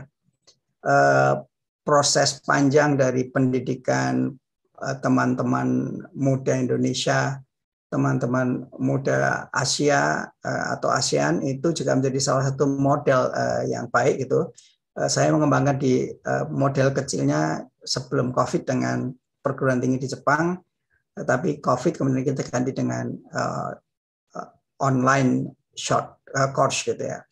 Ini hal yang lain juga terjadi ketika masyarakat itu mempunyai kemampuan untuk membantu masalah-masalah bencana kebakaran di kampungnya. Ini yang menarik juga, mengadopsi TV Engongnya Banda Aceh di teman-teman yang grupnya Japan Foundation, lalu menjadi inspirasi siapapun termasuk saya ketika melihat ini keren juga gitu ya, walaupun itu bukan ide kita, tapi ini bisa dijadikan. Terakhir saya ingin recycle. Saya ingin melihat kecil saja. Ketika COVID ini di 22 saya melihat ngeri juga gitu ya. Di Malioboro saya foto selling alone. Ini kan economic issue. Mungkin sekarang sudah banyak. Kalau kita bicara mengenai masalah yang lain gitu, working alone gitu, nggak ada yang mau beli pun dia ya kerja sendiri gitu. Tapi juga ada juga anak-anak playing alone, social issue Malioboro, kemudian ya udah. Saya kaget juga ketika digambar, tapi dia bermain sendiri di Malioboro. Ada juga yang terakhir adalah fundraising alone. Ini kalau nggak salah Fellow Japan Foundation ya, saya lupa Mas Adi itu. Ini adalah dia pada waktu itu galau juga, gimana cara nolong aku, kemudian dia membuat open untuk saya gambarin wajahmu. Ada lebih dari 230 wajah digambar, hanya bayar 100.000, tapi semua tanpa ada satu sen pun diambil, disumbangkan ke untuk APD dan aerosol box ya waktu itu, dan itu ada rumah sakit Sarjito minta balik badan dan sebagainya waktu itu, dan ini semua diberikan ke mereka. Saya pikir ini sesuatu yang luar biasa. Saya tahu 3 minggu itu tidak gampang karena dia stop akhirnya karena nggak kuat menggambarkan sekian banyak orang gitu ya. Nah ini contoh sederhana pada awal-awal ini kreatif work dari masyarakat. Oke. Nah yang terakhir sekali, kita tahu ada konsep social distance gitu. Ternyata tukang becak pun mampu mengatur diri sendiri. Ini slide sebelum itu, clean hands itu dulu pakai sesuatu yang ini, tapi kembali kepada gentong yang mereka dapatkan, lalu yang perusahaan-perusahaan bisa mengembangkan dengan desain yang bagus. Nah ini waktu itu becak pun itu mengatur diri supaya orang mau naik gitu. ada distance-nya. Dia membuat kode. Ini seorang kelompok tukang becak pun berani. Sopirnya juga jauh di belakang sini gitu, agar ini di awal-awal 2020 di bulan Mei kalau nggak salah. Oke, terakhir ini juga menunjukkan bagaimana komunikasi kita itu di masa yang tidak seperti zaman tsunami ya, dengan nempel tembok, itu mestinya bisa dibangun lebih kreatif lagi sehingga kita bisa mengajak semakin banyak orang itu berempati kepada unpleasant social problem and environmental issue. Ya, terima kasih Pak Adi. Kira-kira itu a concept of design thinking, dan kira-kira bagaimana kita bisa mempraktekkan, tapi modal utamanya adalah harus punya empati dulu. Nah, kira-kira demikian, Matur nuwun.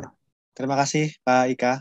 Oke, teman-teman, sekarang kita masih ada waktu, jadi kita akan buka Q&A. Jadi teman-teman yang punya pertanyaan, silahkan teman-teman bisa type in pertanyaannya di kolom chat atau bisa langsung raise hand. Oke, ini sudah satu. Ya, silahkan Andrim. Ya, silahkan Mas Andrim. Andrimas ya. Mas Andrimas, silahkan. Bisa unmute, Mas? Masih mute?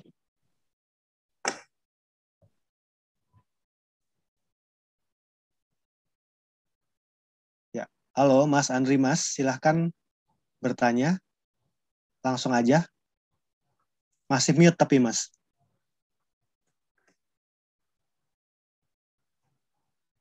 Oke, yang lain mungkin sambil menunggu Mas Andrimas.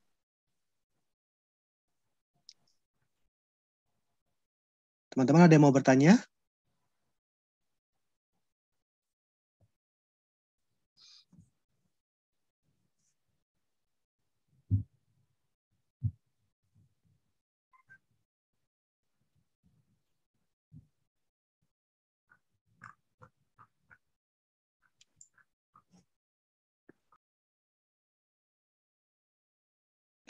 Oke, teman-teman, apakah ada pertanyaan lagi?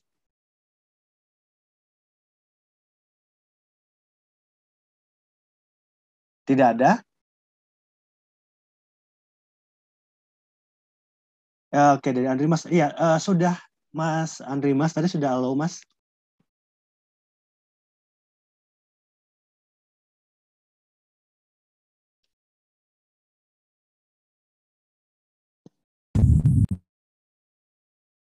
Oke, sebentar. Mas Budi bisa minta tolong untuk halo Andrimas.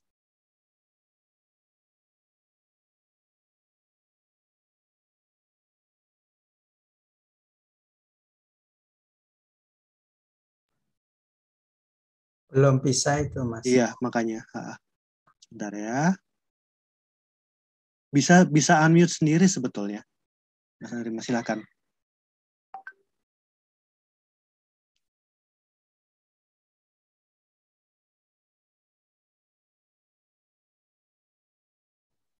Harus dari hostnya, Mas? Enggak Enggak bisa. Bisa kok. Enggak bisa, Mas. Masih lock. Oke, sebentar ya. Mungkin Mas Andrimas bisa ini apa namanya chat aja pertanyaannya.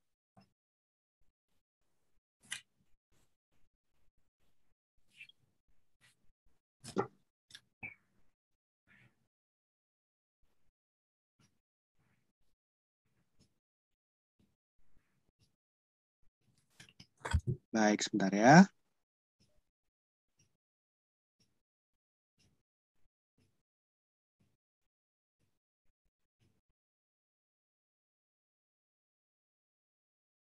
Baik, coba sekarang di unmute.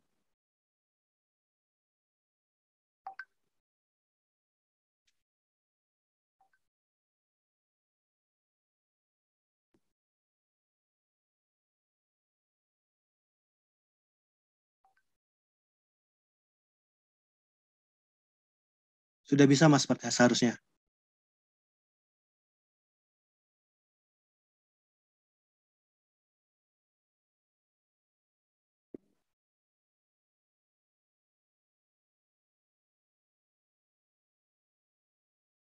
mungkin harus ask to unmute gitu ya. Enggak sih Pak, ini settingnya sudah allow Oke. participant to unmute themselves sih. Oke. Iya, jadi ini harusnya sudah bisa. Oke, mohon maaf ya Mas Andri Mas ya. Kalau misalnya tidak berkeberatan, silahkan ketik pertanyaannya aja di kolom chat. Karena seharusnya semuanya sudah bisa unmute sendiri. Karena settingnya sudah dari awal tidak dirubah sama kami. Oke. Mungkin teman-teman yang lain ada yang mau bertanya? Silahkan.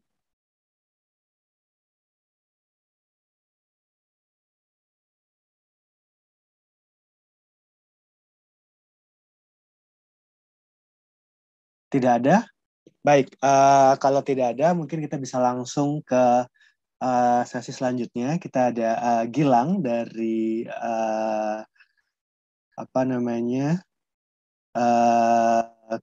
tim kuratorial untuk pameran Virtual Hands Connect. Silakan Gilang.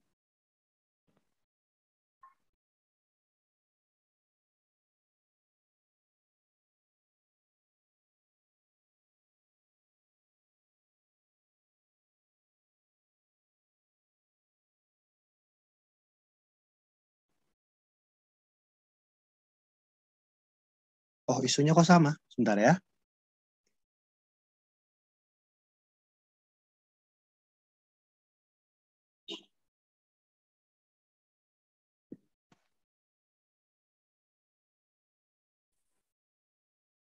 Oke. Cek. Oke, sip. Oke. Tadi ada notif yang sama dengan Mas. Siapa Kenapa tadi? Ya sebenarnya? Andri Mas. Iya, ini tantangan di era COVID yang serba online, jadi harus nggak tahu, banyak sekali tantangan. Oke, untuk menghemat waktu mungkin nanti bisa disambung kalau Mas Andriman sudah bisa bertanya. Jadi sedikit yang bisa disampaikan dari kami selaku volunteer dan penggagas pameran Virtual Hands Connect. Ya kita tahu ya bahwa bekerja atau berurusan di risiko-risiko pekerjaan yang meliputi kebencanaan dan lingkungan itu seperti bekerja di jalan yang sunyi, kayak filsuf gitu ya. Banyak tekanan, banyak tantangan, bekerja di wilayah yang kurang populer. Tapi di satu sisi kita punya fakta bahwa Indonesia adalah negara yang mendapatkan rezeki berlimpah dalam bentuk bencana dan permasalahan lingkungan.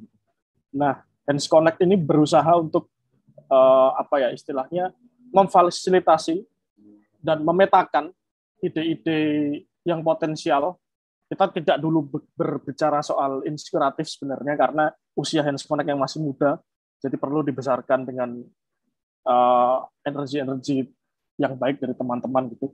Tetapi pada intinya kita berusaha memetakan dulu dan berjejaring dan lebih mengerti tentang potensi kelokalan yang dimiliki Indonesia pada khususnya. Karena selama berpuluh-puluh tahun baik di riset maupun baik di urusan-urusan kebencanaan kita selalu berkiblat ke negara-negara atau expertise lain yang berasal dari luar Indonesia gitu. Sedangkan kita sendiri sebenarnya kalau dicari dan digali punya gitu misalnya. Salah satunya misalnya contoh kecil di Hands Connect, misalnya kita mau belajar merawat air, kita sudah punya dutanya bernama Pasraman Air dari Bali. Kita bisa melihat aktivitasnya bagaimana mensucikan, merawat mata air sehingga bisa menjadi milik publik dan dimanfaatkan dengan baik misalnya. Atau bagaimana merawat hutan ala teman-teman di Lampung lewat KPH Gunung Batak. Atau mencoba meluaskan isu-isu soal sampah melalui kesenian lokal Indonesia lewat tari barong atau hal lainnya yang berasal dari kebudayaan lokal kita sendiri gitu.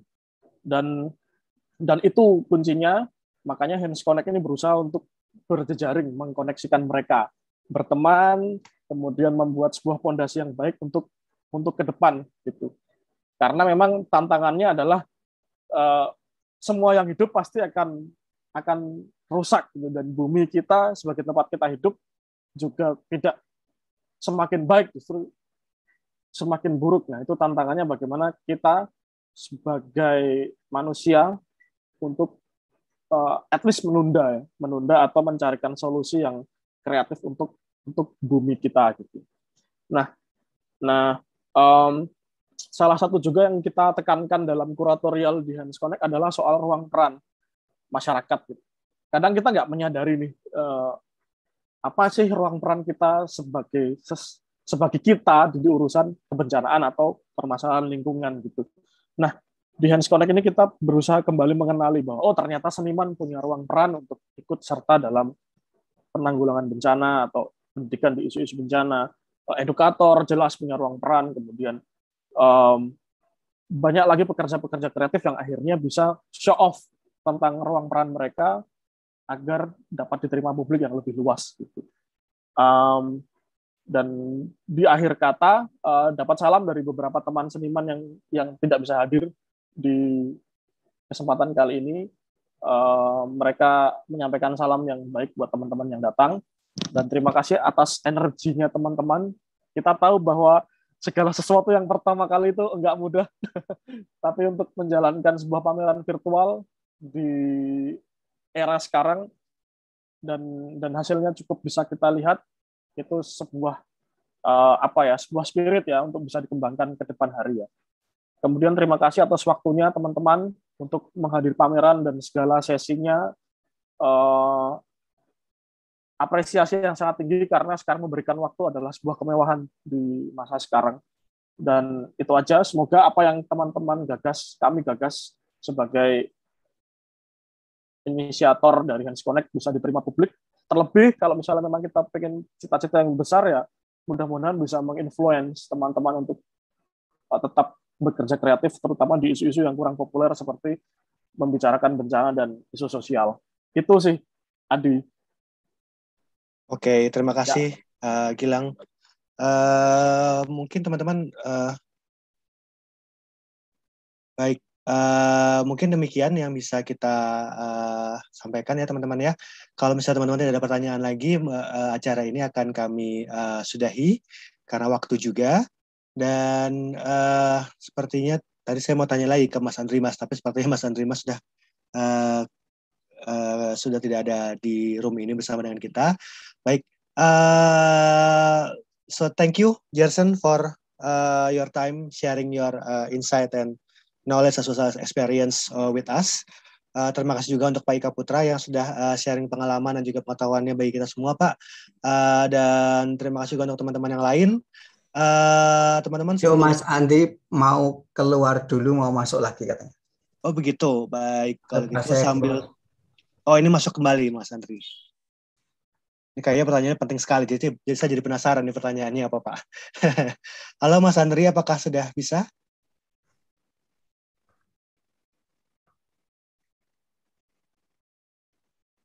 Ya, itu baru connecting. Ya. Nah, ini baru bisa Mas. Oke. Ya. Baik, silakan Mas Andri. Ya, terima kasih Mas. Matur nuwun Pak kesempatannya ya. Saya sebenarnya senang sekali bisa masuk ya dan mengiri ini, pertama karena saya merasa sendiri juga kemarin melakukan program sendiri itu di Bandung ya. Jadi saya menggunakan media fotografi untuk memberdayakan kelompok kebun yang ada di Kota Bandung, utamanya untuk yang di urban farming gitu. Jadi lebih ke optimalisasi smartphone lah gitu untuk menghasilkan atau berdampak lebih berdampak di lingkungannya gitu. Ya. Ini yang kita lakukan. Jadi mungkin nanti kalau bisa berkonek dengan teman-teman yang ada di sini, saya bisa sangat senang sekali gitu. Ini yang pertama. Kemudian yang kedua Pak, untuk Pak Ika. Design thinking selama ini yang saya dapatkan biasanya lebih ke perusahaan profit dan ini ya Pak, dan perusahaan besar ya gitu. Jadi kan ada 5 tahap proses ya. Kalau empati kan memang di tahap awal untuk desain itu, termasuk misalnya kan banyak yang modelnya ada Hasso Planner, yang biasa kan yang terkenalnya Hasso Planner gitu. Saya sering justru malah nggak memakai design thinking ini karena malah jadi rumit gitu Pak untuk awal-awal gitu. Jadi saya makanya pakai yang 2 diamond itu gitu. Jadi lebih mudah dan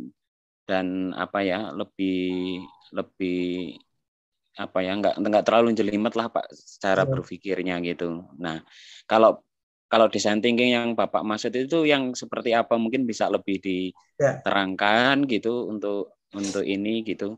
Kemudian mengenai contoh-contoh tadi sangat inspiratif sekali. Apakah bisa di-share juga nanti materi-materi yang tadi disampaikan? Saya kira begitu dulu Pak. Matur nuwun ya. Ya, silakan langsung Pak Eka. Oh ya, makasih Mas Andri.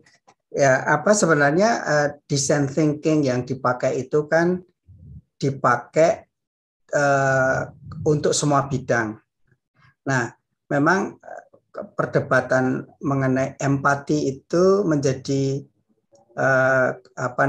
kalau di metode saya itu agak sedikit berlebihan kalau menggunakan kata empati gitu ya.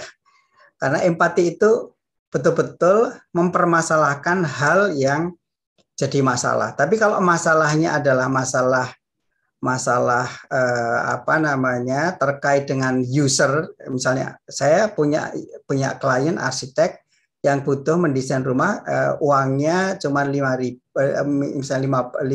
juta, lalu tapi pengen lengkap. Itu bukan sesuatu yang harus diempatiin gitu loh. Nah, itulah kenapa konsep yang dipakai para theoretician dalam konteks ini adalah nanti setelah ada empati, ada defining, ada eksperimen ya Mas, kalau nggak salah Mas Andri ya. Betul, Pak, betul. Tadi ada yang menggunakan prototipe segala macam. Nah, saya memang spesifik menggunakan empati karena memang cocok dengan masalah-masalah sosial, masalah-masalah lingkungan yang biasanya merujuk kepada sesuatu yang memang tidak nyaman bagi masyarakat. Kalau tidak nyaman bagi seorang itu kan sangat relatif. Desainer itu menyelesaikan masalah user. Lagi-lagi usernya tidak berarti dia orang yang punya masalah gitu loh. Ya memang punya masalah, tapi bukan masalah yang terkait dengan ketidaknyamanan laten gitu. Jadi misalnya masalah banjir terus-menerus itu kan masalah sosial gitu yang tidak nyaman yang ini apalagi user ini pasti bayar. Nah, makanya dipakai design thinking kepada profesi lain itu yang dipakai adalah bagaimana inovatifnya menjadi inspirasi tetapi tidak selalu bisa men-tackle masalah sosial. Itu aja sih di arahku Mas Andri. Makanya kenapa teman-teman ini membuat pameran salah satunya karena memang kalau tidak salah Japan Foundation itu mempush cara-cara berpikir yang kreatif tetapi berpihak gitu, berpihak kepada yang nggak sempat kita tangani gitu ya. Saya punya klien yang bayar saya, tapi itu saya tidak katakan seperti itu design thinking yang men-tackle masalah sosial gitu. Tapi kalau saya men-tackle masalah teman-teman difabel zaman awal-awal dulu tidak bisa jalan di Malioboro, tidak bisa naik ke stasiun Gambir, lalu kita berpikir apa ya yang bisa membuat orang itu gotong royong membuat desain, menyerapkan desain tanpa pemerintah. Dulu saya mengatakan tanpa pemerintah, karena kalau dengan pemerintah saya terkekang gitu ya. Kalau ini enggak, begitu setelah itu diadopsi populer, monggo silahkan. Jadi itu adalah ide. Kemudian sama dengan, tapi memang tadi yang saya katakan, begitu kita empati, kalau istilahnya itu energi kita itu harus punya spare gitu ya. Energi kita harus benar-benar lebih dari ini, karena kalau enggak pasti enggak dibayar gitu biasanya. Kalaupun dibayar itu berarti levelnya level expert Bank Dunia. Nah, kalau kita semua mau menyumbangkan kan tidak selalu langsung bisa menjadi expert Bank Dunia atau expertnya siapa, biasanya kan voluntary karena hanya etikat kita memiliki empati sehingga mengurangi beban masalah dari masyarakat. Itu sih anunya Mas, approach-nya Mas Andri. Jadi memang ada beberapa approach yang banyak.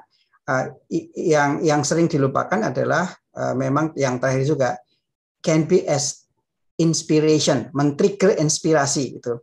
Nah, ketika dia menjadi trigger inspirasi, ketika dia masuk ke perusahaan yang komersial, biasanya tidak bisa diterangkan secara logik karena mereka tidak mau dibuka dapurnya gitu. Kira-kira itu Mas Andri. Baik, oke. Terima kasih Pak Ika dan teman-teman. Mohon maaf juga karena waktu terbatas ya, jadi cukup satu pertanyaan aja dan kami akan minta bantuan teman-teman untuk mengisi kuesioner, jadi supaya program-program kami juga kami bisa terus mengevaluasi program-program kami. Mas Budi bisa minta tolong untuk diaktifkan kuesionernya. Oke, terima kasih. Dan teman-teman, sambil teman-teman mengisi kuesioner, sekali lagi kami menginformasikan bahwa teman-teman masih bisa mengikuti pameran virtual Hands Connect ini hingga 15 Maret 2022 dan link untuk pameran ini untuk platform virtualnya teman-teman bisa dapatkan di kolom chat Zoom ini dan teman-teman juga bisa mendengarkan podcast Bicara Bencana untuk belajar lebih banyak lagi tentang ide kreatif yang mengintervensi isu kebencanaan, lingkungan, dan juga COVID-19 melalui podcast JF Jakarta dan juga mengikuti workshop interaktif di RR di kanal YouTube JF Jakarta. Dan teman-teman juga bisa mengikuti informasi paling update tentang JF Jakarta dan juga program-program JF Jakarta lainnya di Instagram dan Twitter di @jf_Jakarta dan juga di Facebook page The Japan Foundation Jakarta. Baik, terima kasih teman-teman untuk partisipasinya di acara ini. Terima kasih juga untuk Gerson dan Pak Ika Putra dan seluruh teman-teman yang terlibat dalam acara hari ini. Sampai jumpa di program-program JF Jakarta selanjutnya. Selamat sore teman-teman.